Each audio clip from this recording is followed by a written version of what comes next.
ఒక అందమైన పల్లెటూరులో లీనా అనే వ్యవసాయం చేసే మహిళ జీవిస్తూ ఉండేది. వారి కుటుంబం తరతరాలుగా వ్యవసాయం చేస్తూనే ఉండేది. కేవలం వారి ఊరి వారికే కాదు, చుట్టుపక్కన అన్ని గ్రామాలకి కూడా ఆహారాన్ని అందించేవారు. వారు ఎన్ని పంటలు వేసినా లీనాకి మాత్రం బెండకాయ పంట అంటే ఎంతో ఇష్టం.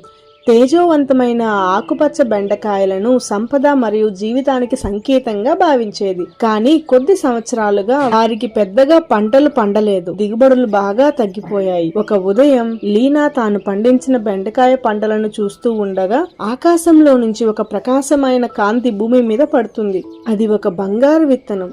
జాగ్రత్తగా లీనా ఆ వెలుగుతున్న వస్తువు దగ్గరకు మెల్లగా వెళ్ళింది. ఆ విత్తనం మెల్లగా లీనా చెవిలో ఇలా చెప్తుంది, లీనా, నన్ను నీ పొలంలో నాటు, నీ కలలన్నీ నిజమవుతాయి. కాస్త భయపడుతూనే లీనా ఆ బంగారు విత్తనాన్ని పొలంలో నాటుతుంది. కొద్ది రోజుల్లోనే ఆ బంగారు విత్తనం విపరీతంగా పెరుగుతుంది. ఆమె ఎప్పుడూ చూడని విధంగా ఆ బెండకాయ పంట చాలా సమృద్ధిగా పెరుగుతుంది.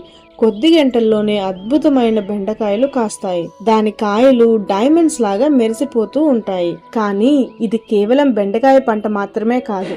ఆ బెండకాయలో మాయాశక్తులు దాగి ఉన్నాయి. వాటిని తింటే కేవలం ఆకలి తీరడం మాత్రమే కాదు, మానసిక మరియు శారీరక సమస్యలు ఏవైనా సరే ఇట్టే మాయమైపోతాయి. మాయా బెండకాయల గురించి వార్త క్షణాల్లో చుట్టుపక్కల గ్రామాలలో వ్యాపిస్తుంది. దూరాల నుండి ప్రజలు ఆ మాయా పంటను చూడటానికి ఆమె పొలానికి వస్తారు.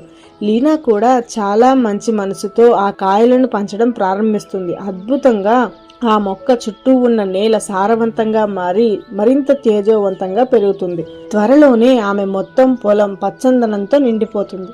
అయితే ఈ కీర్తితో పాటు సమస్యలు కూడా వచ్చాయి. వరుణ్ అనే ఒక దురాశ ఉన్న వాణిజ్యవేత్త ఈ కథను విని ఆ మాయా మొక్కను తన సొంతం చేసుకోవాలని ప్రణాళిక వేస్తాడు. ఓదార్పు నాటకాలు ఆడుతూ నా పంటలు అన్ని నాశనం అవుతున్నాయి అంటూ లీనా వద్దకు వచ్చి ఒక్క బెండకాయని ఇవ్వమని కోరుకుంటాడు. లీనా పాపం దయ ఉంచి అతనికి ఒక బెండకాయను ఇచ్చేస్తుంది.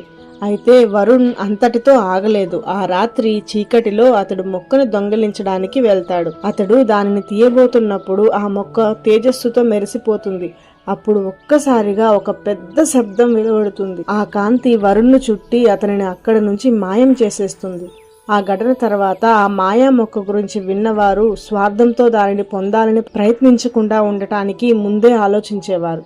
లీనా యొక్క పొలం అవసరం ఉన్న వారికి ఆశ్రయంగా మారిపోయింది. ఆ మాయా బెండకాయలు కేవలం చికిత్స చేయడానికే కాదు, అవసరం ఉన్న వారందరికీ ఆదుకోవడానికి పనిచేశాయి. లీనా ఒక సాధారణమైన రైతు అయినప్పటికీ ఆమె ఆ పంటను పరిరక్షించే దేవతగా మారి ఆ పొలంలో మాయా బెండకాయలు తేజోవంతంగా పెరుగుతూ తన కథలను అందరికీ తెలియచేసుకుంటూ ఆపదలో ఉన్న వారిని ఆదుకోసాగాయి.